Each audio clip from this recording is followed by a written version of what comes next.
Greg Ray started to compete in the IndyCar series in 1997 and quickly established himself as a very quick driver, while primarily driving for the low-budget Thomas Knapp Motorsports team. Out of 14 starts in 1997 and 1998, Ray qualified in the top 10 5 times, including being in second place at the 1998 Indianapolis 500 and had a best finish of second at Texas that year. However, I will note that Ray only finished 3 races during this time. For 1999, Ray was hired to drive for the dominant Team Menard, who had won the 1996-1997 season championship with Tony Stewart. Ray was now with a top team. While he had shown his competitiveness the previous 2 years, he had yet to show that he could finish races consistently. Perhaps he would be a championship contender or frequently retire from events. Alternatively, he could do both. Oh, no, trouble. Greg Ray's got a problem. This will bring out a yellow pretty soon, and we'll see guys going into the pit. Exactly what I wanted you to do, though. Just join the coverage team here. You may have a job in this coming up. You know, I just love watching this race today. Today's been a great race. We're racing everywhere. Started off a little shaky, a couple of yellows, and it's just been a tremendous race to watch. You're right. The key is going to be pit stops as they bring the yellow. If they bring the yellow out. Well, they've actually got a black flag out for Greg Ray. There's the black flag, you can see it. Greg Ray doesn't look like he's slowing down for it yet. Greg Ray's team recognizes the problem, has called him in. They're ready for him in the pits. Again, it obviously wasn't a problem on the racetrack because nobody slowed down any, and they got Greg Ray off before it caused a big problem for anybody else. Now, the report we're getting down here, guys, is that he is spraying fuel. So John Menard, who said to call him in, and now all of a sudden they're rethinking this situation one more time. Still waiting for Ray's appearance on pit road. Well, I'm not so sure they can rethink it because the black flag with the white cross just Here he came out. comes. Here we go. Yeah. That's got his attention. That one tells you to get in the pits and get in now. Here's Greg Ray. So far, they're just going to go to work like it's a nominal pit stop. Well, fuel on the racetrack isn't going to make it slippery, but it's definitely going to hurt his fuel mileage. Well, I'll tell you what was strange there is I didn't see them initiate any repairs whatsoever. In fact, we're going to try and get word with somebody here and see if we can find out why no changes were made. Yeah, no kidding. I was watching the vent at the back of the car, too, and it's still kind of puffing a little bit back there. No, it's puffing all right, but they didn't even look at it, so they must be convinced that's the deal. Let's ask John Menard real quick. I thought you were black flag for spraying fuel, but no repairs were made. I'm not too sure we're black flag because they said we were spraying some fluids. We came in and looked at it. We don't see anything happening, but you just don't know. We're a little bit confused ourselves why we're black flag. Start of a season, confusion is not what you want, but you roll the dice whenever you can. Sometimes the crews will put the blinders on. They don't want to look for anything too close. He's spraying pretty good. Yeah, well, as he came down the stretch between 1 and 2, Greg Ray was spraying real good, and he's now turned down to the pits. But the important point in this is it did not bring out the yellow. Well, he's back in the pits again, so obviously the IRL isn't convinced that they solved the problem. Yeah, Greg Ray certainly was spraying, and I think he saw that himself. Problem on the racetrack. John Paul Jr.'s car collected in the wall. The glint machine. Greg Ray's run is over. He makes contact with the wall with John Paul Jr. So Greg Ray had a great run going and got messed up in turn 1. Well, take a look on the blimp, because when we get to the blimp shot, we'll be able to show you much better what actually transpires, because it's ahead of these guys right there. As you can see, there was quite a bit of difference between the speed of John Paul Jr. and Greg Ray. Here comes the slow-mo, the replay of the accident. John Paul, the red and white Visionaire car, up high, and whoa! Ari, as a driver, you see that debris flying at you. That's got to be an interesting situation. The pits are open, and Greg Ray's biggest concern right now is not the pit stop, but the radio communications. Eddie Cheever has decided to change a rear wicker on the back of the car, as well as take on 3 tires. They didn't change 4. It was 10.9 seconds. Now let's get back to Jerry. Routine pit stop for Greg Ray, but once again as Ray leaves near. Oh! And there is contact with Mark Dismore. Wow! Right on pit road. Ray was leaving, Dismore coming in, and now both cars Sit nosed in at the far end of the cruise. Now begin to scamper down. What a major, major disappointment for both those drivers who were contenders here today. Oh my. Dismore had made up a lap under green, was doing a great job in the top 10, and then of course Greg Ray, who has led significantly here today. And with Ari Leyendijk out, you had to give the favorite slot to Greg Ray to win this race. But Dismore and Ray collide on pit road. Well, again, Dismore was in the fast lane. He was pitted farther north in the pits, and so he had a little bit of a head of steam up. And I don't know if Greg moved over on him, but obviously contact's made. In the first 4 races, Ray qualified no worse than second position, but retired from 3 of the events. As the third race, Charlotte, Ray qualified on the pole position and led for 56 of the first 79 laps. Tragically, there was a multi-car crash on the 61st lap and debris from it got into the seating area, resulting in 3 spectators being killed. IndyCar officials decided to stop the race after 79 laps and considered it abandoned due to the official distance point not occurring, so the race did not count towards the championship. After Indianapolis, Ray was ranked just 20th in the championship, though he had proven that he could perform well with Menard. After this, Ray would start to have results that were more representative of his pace and competitiveness. Can he make a move, Ari? What do you think? I think that coming out of turn 2, Sam is not able to stay in the throttle when he's really close to Greg Ray, and that's going to break him up probably. But it looks like he's going to get a run on him here. But now he has to go in that clean air. Stay outside, keep your foot in it, and get the run on him here. They're pumping their fist. Is it premature? He has 1 more lap to go. Sam Schmidt has 1 more chance right here. He's got to keep his foot in it. He's looking good. Here he comes. The checkered flag comes out for Scott Goodyear wins the Longhorn 500 presented by MCI World Cup. And Sam Schmidt is not able to pull the trigger and make the pass on Greg Ray. It's Goodyear, Ray, and Schmidt. Great racing, though. What a great race tonight. Watching, and there was Knapp as we went by, and that was on board with the Sprint PCS car. And he's pitting. Finally, Sam Schmidt is on his way to you, Vince Welch. This needs to be an extra fast pit stop so they will not make any chassis adjustmts. The reason why they've stayed out so long is because the car is running best at the end of the long runs. So they just want to do a short fill on fuel here and change 4 tires. But Skip Paul gave me the thumbs up sign when I said, how's the car running? They want to just get him out as quick as possible. And again, they believe they've got a winner on their hands. Very smooth stop for Sam Schmidt. 8 seconds. Beautiful. Here's Steve Knapp rolling into the pit area right now. Sam Schmidt with 23 laps to go is the man. Greg Ray and Harrington also challenging. We're going to have a fantastic finish.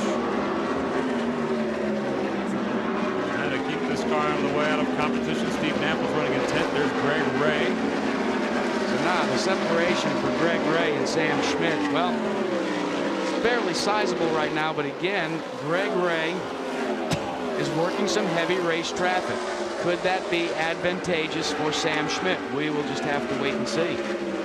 22 laps to go. Ray is the leader.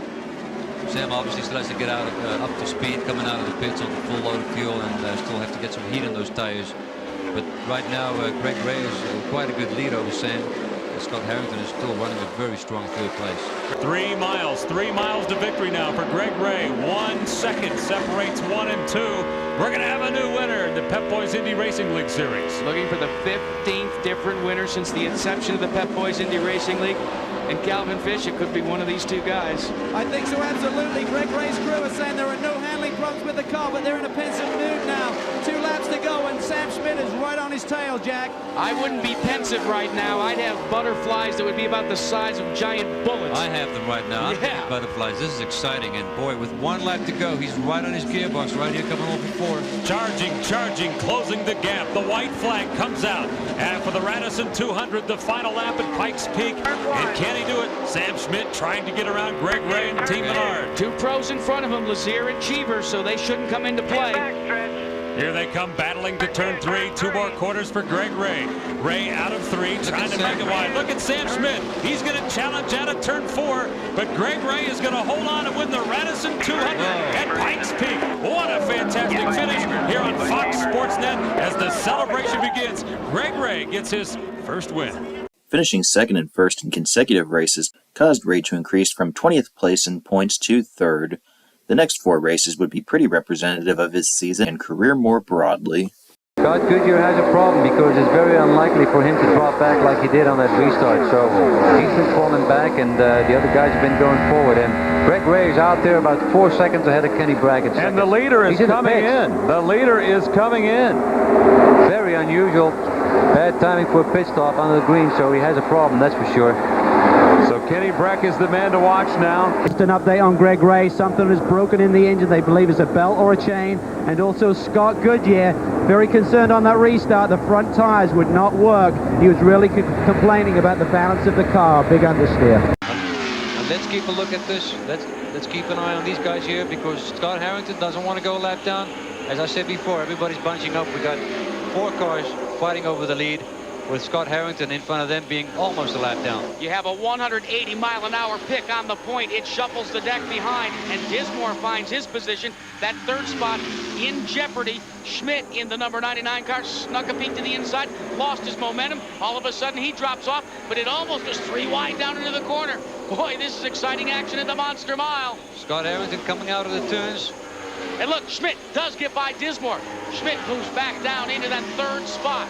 It is Sam Schmidt, the Sprint BCS car, taking the 3rd spot away from Sam Schmidt. Look at Greg Ray. Looks to the inside of your leader. They're hub to hub as they go into the corner. Greg Ray takes over the lead. Wow, this is exciting stuff, and it's not over yet, because Scott Harrington is a major factor in this deal, but he's just waiting for a yellow to come back to the back tail end of that lead group. Will Greg Ray be able to score his 2nd career victory in the 2nd of 1999 for John Menard? Sizable lead advantage. And remember, it would not only be a 2nd victory of the season, but it would vault him toward the lead of the championship points, as Lazier and Breck with a great fight for 2nd. At 19-second laps, that is not a sizable lead. You make a miscue, and bang, you can be losing that front spot. But only 2 laps remaining. The Ivory Silk is about to be displayed to Greg Ray of Plano, Texas. 33 years that the Dallas Morning News never recognized a Motorsports Man of the Year. They did so this year for this man, Greg Ray. Ray down the long back straightaway. There is his wife, Angela, hoping, watching, waiting. He will come across the stripe and score his 2nd career victory. His best finish last year here, it was 15th in an accident. A very happy John Menard-led crew. The Glidden Menard people had took Greg Ray on board this year after Tony Stewart left the team going to Winston Cup Racing. And look who congratulates him first. The man who came back home in 2nd position, Buddy Lazier in car number 91. Kenny Brack was 3rd. Billy Boat was 4th. All right, the green comes back out, and look who has the lead once again. Greg Ray takes over. Davey Hamilton's going to challenge to the outside on the restart. Not this time. Davey Hamilton is very quick every time on a restart, Ari. And he's also been very quick every time he raced at this track. He really likes this track. But look who's running away. Greg Ray has the strong car right now. You know what? And if Davey Hamilton would be in front of Greg Ray, he might be able to do the same. It's just a guy who's in front who's not getting trouble by the air in front of him. Up front, Ray trying to get by Sam Schmidt on the inside. Davey Hamilton's going to try to tuck up on the inside. 2 laps to go. This is going to be close, Dave. It looks like Hamilton had a run on him, but I don't know. White flag is coming out. The white flag comes out the final lap for the Colorado Indy 200 title. Davey Hamilton desperately looking for a way, but right now it seems like Greg Ray is too strong to catch. No traffic in front of Greg Ray to put a damper on his day. Half a mile to go through turn 3. Greg Ray eyeing the victory, going for the sweep at Pikes Peak. Out of turn 4, here it is. Greg Ray pumping the fist in the air. He wins the Colorado Indy 200. The celebration is underway. Bob, another driver that is having more than his share of bad times today is the current point leader. Menard entered for Greg Ray is on pit road. It's been here now for 3 laps. They have a big misfire in their engine. In fact, it's only firing on 7 cylinders. They've changed the wiring harness to the spark plugs. They've also changed the ECM. They're not sure what the problem is, but they're seeing their sizable point lead go up in smoke here in Las Vegas, Vince. Following his win at the 2nd Pikes Peak race, Ray gained the championship lead with 2 races remaining in the season. However, his retirement from Las Vegas caused his points lead to decrease from 44 to 15. For reference, winning a race gave a driver 50 points, and they could also get up to 5 bonus points. The championship event would be at Texas, where Ray finished second in both 1998 and 1999. Entering the race, 5 drivers were within 55 points of Ray's lead. The most notable was 500 winner and defending series champion Kenny Brack, who was ranked second. The other drivers Ray would be competing with were Las Vegas winner Sam Schmidt, 1996 series co-champion Scott Sharp, two-time 1999 race winner Scott Goodyear, and 1996 500 winner Buddy Lazier. And these guys are actually racing right now because we're going to get the green this time around. Waiting to see if the green will be displayed. Green flag. There you have it. Finally, the Mall.com 500 is underway after a 4-hour plus delay. This is really a disadvantage for some of the guys that are in the back of the field because Greg Ray is less than a straightaway behind the back of the field right now, but it's done for safety. So let's just keep in mind that that's the issue right here is the safety factor. They had 2 drivers' meetings throughout the day to discuss the situation. They felt that they wanted to go to racing today as quickly as possible. The drivers concurred with Leo Mel and the rest of the IRL officials and said, we'll start single file. And right now it's Greg Ray, Mark Dismore, Scott Goodyear, and Sam Schmidt. There's Buddy this year who got the run on him. Coming around Buddy, Scott Goodyear. It's not a factor. He is not a factor. He's telling him he's not a factor, but in the meantime, he's now, instead of 1 car being in front of Scott, he's got 2 cars in front of him, between him and Kenny Brack. The leader of this event brings out the 4th caution of the afternoon on lap 117 as they go to work on Scott Goodyear. Scott hit the wall very hard. He did move around in the car a little bit. He didn't move around a lot. He moved around very slowly and appears to be, I don't know. I can't say what happened to him, how he feels, because we can't see that. We haven't gotten the report back yet. Probably one of the most important things that the IRL racing team does, the safety crew, is they try to immobilize the driver until they ascertain what his real condition is. The onboard camera did show that he was moving. Now, what happened? Well, this is the tough spot of the racetrack, but you look at the yellow car, that is Goodyear.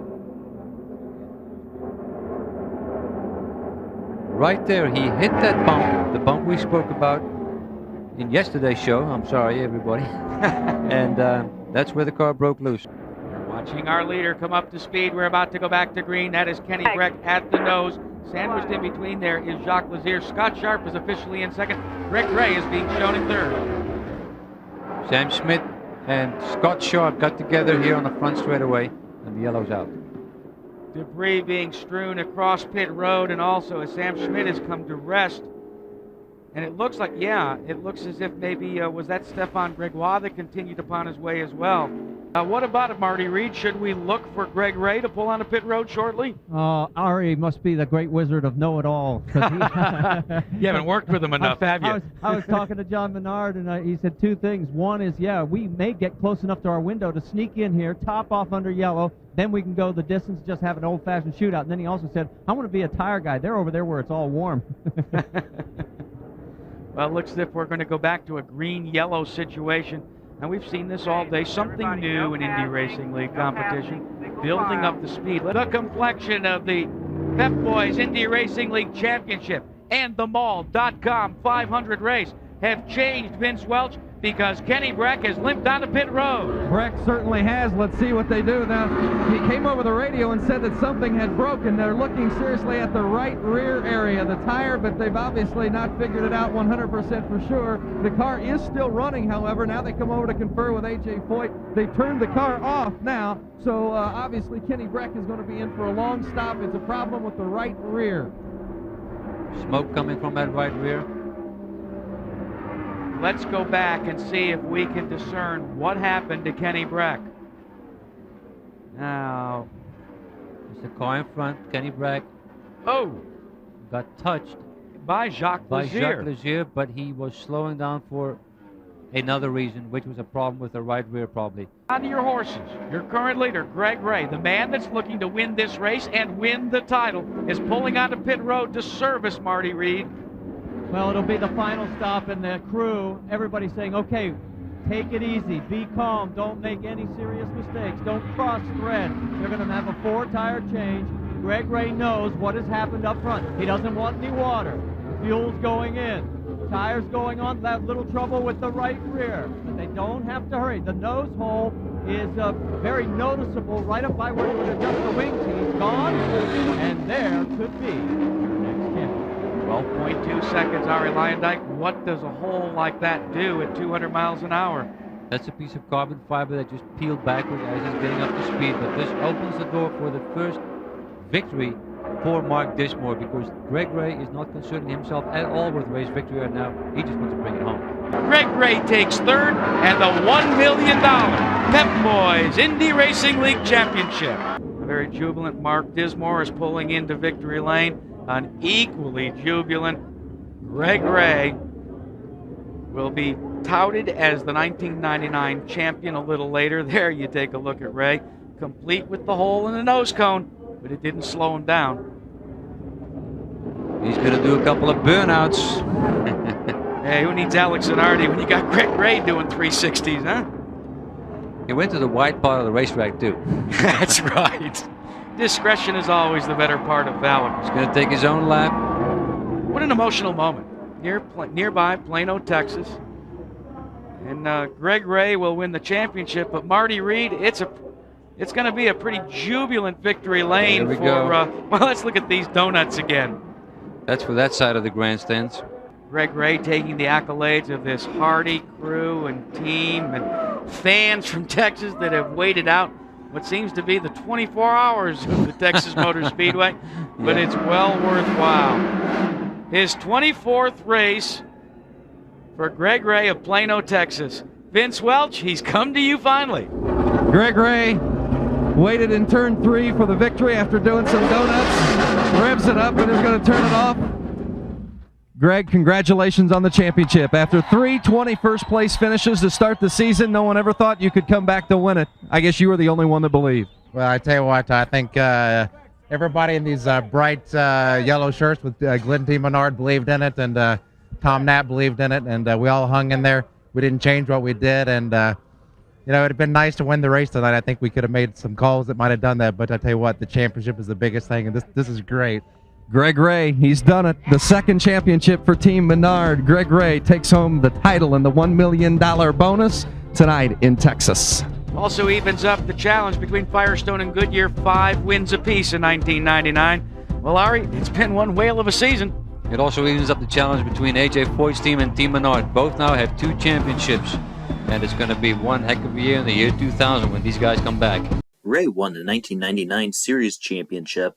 He did this with 3 wins and 2 other top 3 finishes. However, Ray also retired from the remaining 5 races. In 2000, he won at Atlanta for Menard and qualified on the pole position in 6 races, but only finished in the top 10 3 times out of 9 races.